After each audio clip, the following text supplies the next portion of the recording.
Hello दोस्तों, आपका स्वागत है मेडिकेम फार्मा में। और आज जो टॉपिक हम कवर करने वाले हैं उसका नाम है मलेरिया।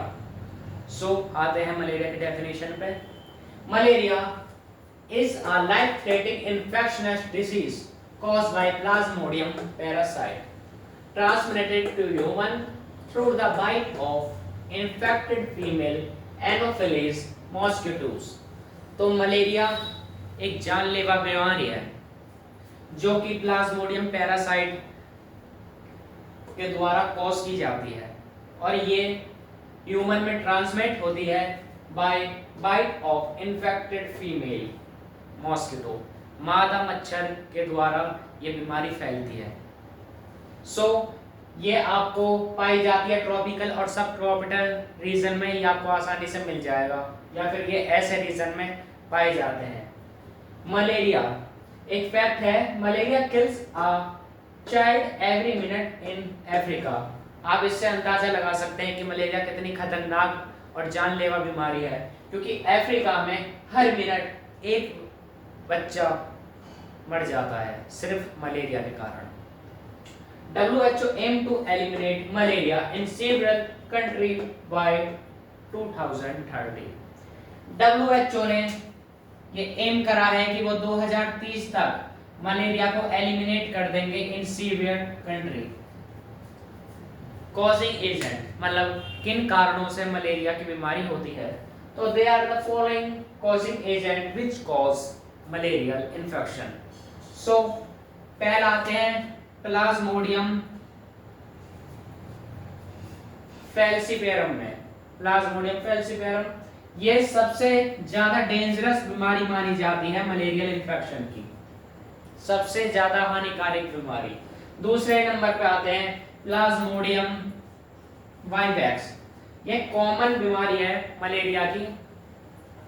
तीसरे नंबर पे जो कि सबसे ज्यादा फेमस है प्लाज्मोडियम मलेरिया, और अगली है प्लाज्मोडियम ओविली, ये बहुत रेयर पाई जाती है दोस्तों, ठीक है। और लास्ट प्लाज्मोडियम नोलेसी, ठीक है। तो ये थे कुछ कॉजिंग एजेंट जो मलेरिया को कॉज करते हैं। अगला हम आते हैं सिम्टम्स पे, मतलब क्या क्या लक्षण हो सकते हैं मलेरियल इन्फेक्शन के। तो सबसे पहला लक्षण fever, cyclic every 48 to 72 half, एक बुखार जो कि रिपीट होता है हर 48 से 72 घंटे के बीच में। अगला चिलिंग एंड शिवरिंग, ठंड के साथ साथ कपकपी लगना मलेरियल इन्फेक्शन का एक मुख्य लक्षणों में से एक है। अगला स्वेटिंग, पसीने, हेडेक, सर दर्द, और इसके साथ साथ आपको मसल एंड जॉइंट पेन भी देखने को मिलता है। नोजिया एंड वोमिटिंग, जी मिचलाना और उल्टी, ये भी मुख्य सिम्टमों में से एक माने जाते हैं। और थकान, फटीग। अगला आते हैं डायग्नोसिस कि किन किन तरीके से आप मलेरियल इन्फेक्शन को डायग्नोस कर सकते हैं, उनकी जांच कर सकते हैं। सबसे पहले आते हैं हम बेस्ड ऑन सिम्टम्स पे कि मलेरियल इन्फेक्शन के लक्षणों को जांचें और उससे ट्रीटमेंट करें। तो ये सिम्टम है इसके, cyclic fever with chill and sweat, ये इनके सिम्टम है। एनीमिया, हेडेक, मसल पेन, जैसा कि मैंने आपको ऊपर बताया। अगला लेबोरेटरी डायग्नोसिस। तो लेबोरेटरी डायग्नोसिस में क्या होता है, हम ब्लड सीमन लेते हैं।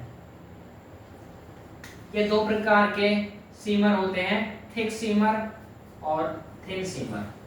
तो थिक सीमर में क्या होता है, थिक सीमर यूज किया जाता है to detect parasite more sensitive for low parasite count, okay. और थिन सीमर में to identify the plasmodium species and parasite flow, okay दोस्तों।